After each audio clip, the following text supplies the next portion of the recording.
Good evening. Ooh, that's weak, guys. It's cool. I'm honored to be here, honestly. I've seen some of the poets I have the most respect for up at this podium, so it's an honor to be here, to be sharing space with James and with Carolyn. Someone recently said that words have our entire worlds in themselves, and so I've been reflecting on that. And as someone who's grown up within two different cultures and two different languages, I've been thinking what it means to exist in so many worlds at the same time. So in many ways, my writing tries to make sense of that. And I really write about what moves me, how can I write to discover what's inside of myself and then just the world we have around us. Over the last year, I've been digging a little bit deeper and collecting oral histories of migration from women in my family, and trying to bridge those stories with my own journeys of displacement and healing and survival. So today is a special day for me. My mom's here, and you can wave. And it's the first time she's been at a reading of mine, so it's a blessing. I say this because, not to embarrass her, but I say this because I cannot do my writing without her story and without the power that she carries. And so I was raised by just powerful matriarchs that really never always made me aware of the powerful stories that I had and all the people that had walked the path before me. So that what I'm about to share with you would not be possible without her. So, Ma, doy gracias por tu vida, por la bendición de tu fuerza, tus recetas, tu supervivencia. Gracias por recordarme por qué seguimos adelante. I thank you for sharing stories and reminding me of the complexity of how we hold pain, love, and dreams at the same time. I want to give a huge shout out, you're right here, to Sherry, who I feel like doesn't get enough love because what she does is incredible. Yeah. Incredibly dedicated and generous and wanting to make sure we all get the best experience that we possibly can have. To my cohort for the task of constant vulnerability, I'm grateful. To our fierce mentors, Carolyn, Sherry, and Marisha, for lifting us and daring us to write about the things that terrify us the most.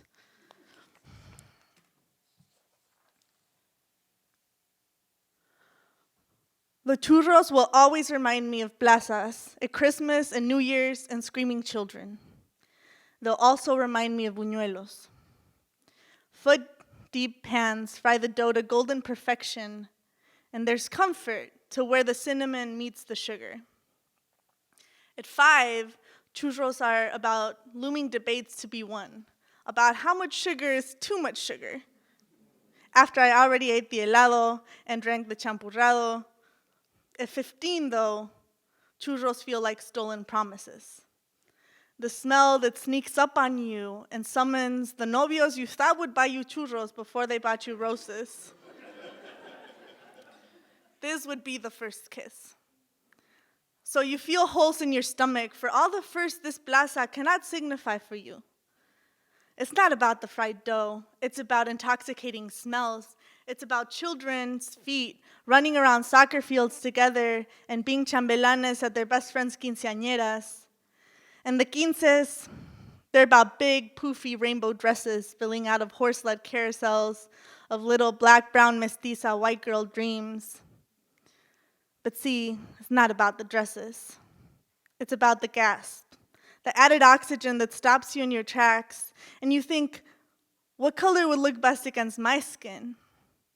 How proud I will feel to have the world in my hand. I imagine how the day will play out from the 5 a.m. rooster wake-up call to the church, the misa. Okay, never mind, I'm not baptized, so we'll go with a fancy hall with disco balls and white linen tables. Mole, rice, tortillas, frijoles, sopes, gorditas, and of course, churros. But see, this is not a story about sugar-coated fried dough or quinceañeras or helados in the plaza. This is a story about what happens when fear of loss hits you in the middle of a rainstorm.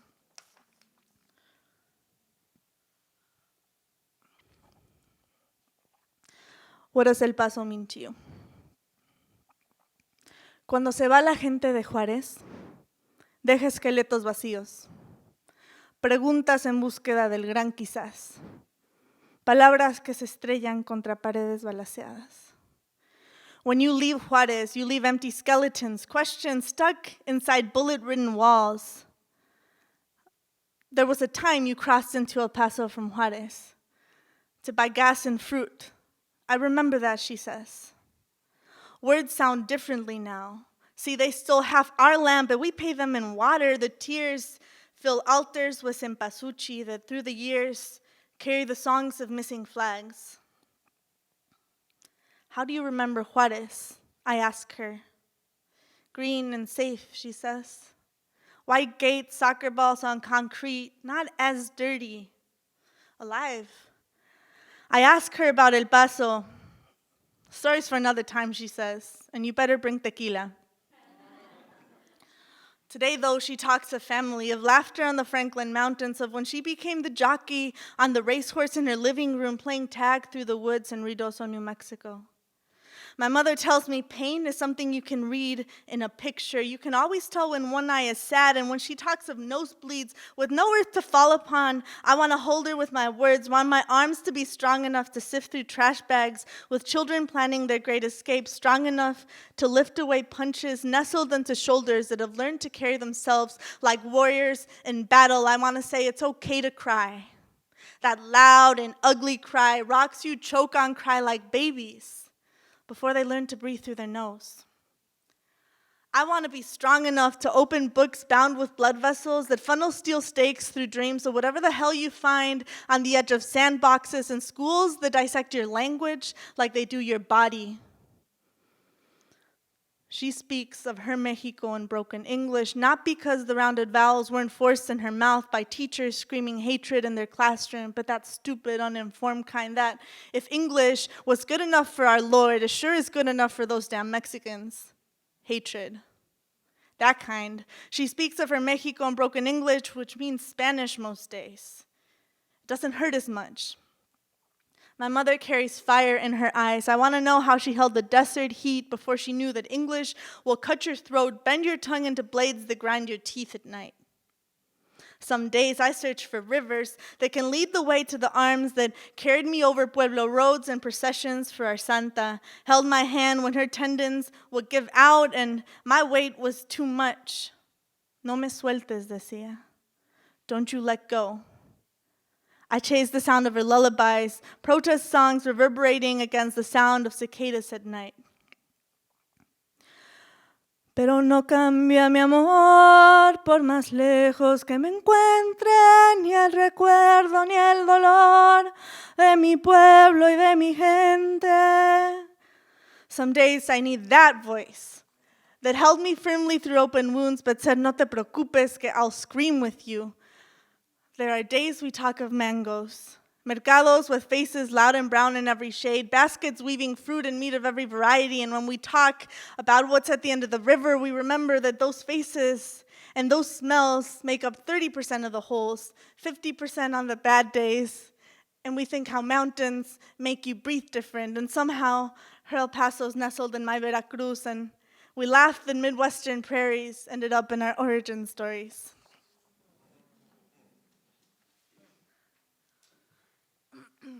This one's called Daily Affirmations for the Little Brown Girl I Am. 1. Where do your dreams take you? Your smile is light and hands rough around the edges. Field workers who stood in the sun, every corner of their face, which is yours, and that is 2. Beautiful.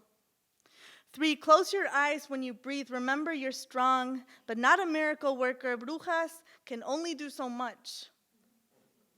Blood runs deep. Stop nestling the world in your spine. You are not alone. 4, carry your scars like maps. the world over, rivers that forgot you could swim upstream. Strength is not hearts holding rocks, but the way. 5, your eyes still carry music in the middle of hurricanes, which are lost spirits. 6, broken men do not live inside your chest cavity. 7, ghosts have a way of lying to us when we question all of our fallen angels.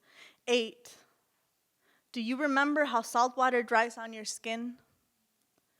9, you have loved with all your oxygen, which makes you brave, and lifted voices muffled against suffocating walls. 10, this does not make you weak.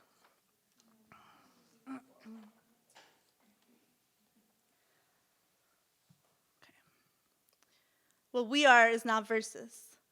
Hidden, lost, and grainy, fading into the distance, we're focused ancestors cruising through blood pressure. But for the times we forget our tia's recipes, let us remember you put crema in the rice before it bakes, that you boil the nopal until it carries the green of the earth, and don't forget to rinse it. That garlic cures everything, and cilantro goes in everything. That you thank the Creator and still have love for things you can't control. For the times we are lost in mazes, let us remember multiple universes exist at the same time. Let us wonder what parallel twin stares at constellations with answers to our questions. The cactus contains medicinal properties: anti-tumor, anti-ulcer, anti-inflammatory, anti-rheumatic. It will literally stop cancerous growth in its tracks. Scientists discover genetic markers for trauma, and all of a sudden, cellular memory is real. What our people have always known. Reports are written about phobias, writing nightmares ancestors survived, reflecting that the body knows what is not nutritious, that the body knows what is poisonous, that the body knows what is not meant for it. Our bodies carry wisdom. They know how to heal themselves. We just have to remember that blood flowing through wounds is the reminder we're still alive and fighting and making space for scattered universes searching for home.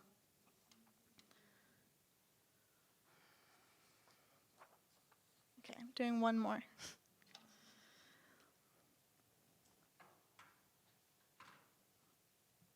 I came to her in a vision. On a day, wind over crashing waves makes you grateful of your insignificance. She saw me on a boat. Sun rays trapped against dolphins racing around each other. My mom says I came to her grown. Tight curls, enough hair for 10 grandmothers, one fist in the air and a megaphone in the other. This is not a metaphor.